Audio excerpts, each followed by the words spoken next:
Untuk menjawab soal ini, yang pertama kita lakukan adalah kita perbesar gambarnya ya. Nah, perhatikan pada soal kita punya balok ABCD EFGH dengan panjang AB sama dengan BC sama dengan 3 cm dan AE 5 cm. Nah, di sini P terletak pada AD sehingga AP banding PD itu 1:2. Nah, yang pertama kita bagi AD-nya ini menjadi 3 bagian.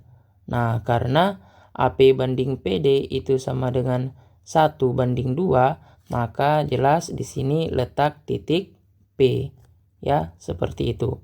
Nah, selanjutnya pada titik Q pada FG sehingga FQ banding QG itu sama dengan 2:1. Cara yang sama kita bagi 3 ya FG-nya. Nah, terus FQ banding QG 2:1 artinya nah disinilah titik Q-nya berada. Oke. Nah, kemudian dikatakan bahwa alfa adalah sudut antara PQ dengan ABCD. Nah, soal ini kita diminta untuk menentukan tan alfanya. Untuk menentukan tan alfanya kita akan gunakan rumus trigonometri pada perbandingan sisi segitiga siku-siku. Jadi saya akan buatkan segitiga siku-siku terlebih dahulu. Nah, di sini saya proyeksikan titik Q pada garis BC. Saya namakan dengan titik Q aksen. Nah, selanjutnya saya akan hubungkan Q dengan Q aksen, kemudian P dengan Q aksen. Nah, terbentuklah segitiga siku-siku PQ Q aksen dengan siku-sikunya di Q aksen. Ya, seperti itu.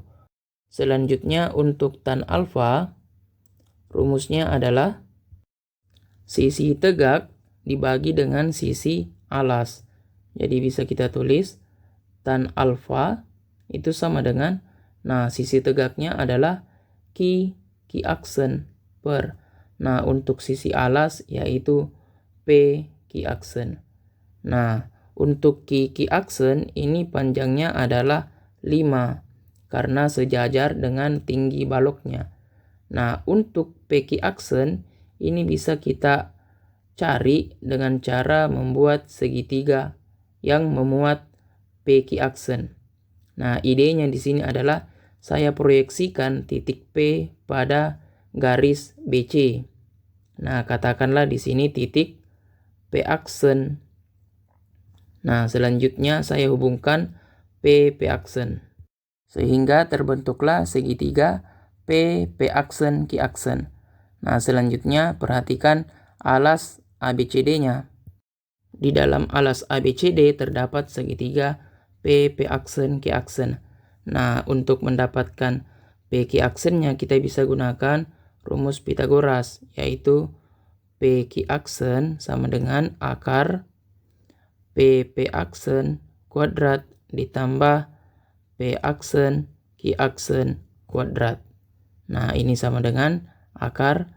Nah, untuk P aksen ini panjangnya adalah 3 karena P aksen ini sejajar dengan rusuk dari alasnya ya, seperti itu. Nah, selanjutnya perhatikan ruas garis BC.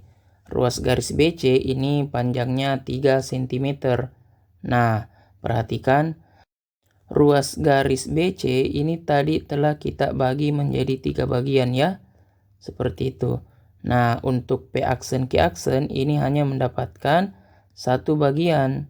Jadi bisa dikatakan bahwa P aksen Q aksen ini sama dengan 1/3 dari BC. Nah, 1/3 dari 3 ini sama dengan 1. Seperti itu ya. Jadi panjang P aksen Q aksen itu sama dengan 1. Nah, selanjutnya ini bisa kita hitung. Akar, nah 3 kuadrat itu 9 ditambah 1 kuadrat itu 1. Jadi ini sama dengan akar 9 ditambah 1 ya 10. Seperti itu. Nah, selanjutnya kita bisa substitusi masuk nilai yang telah kita dapatkan untuk menentukan tan alfanya. Jadi bisa kita tulis tan alfa itu sama dengan. Nah, Kiki aksen ini panjangnya adalah 5 ya. Karena tadi sudah saya jelaskan ini sejajar dengan tinggi baloknya seperti itu.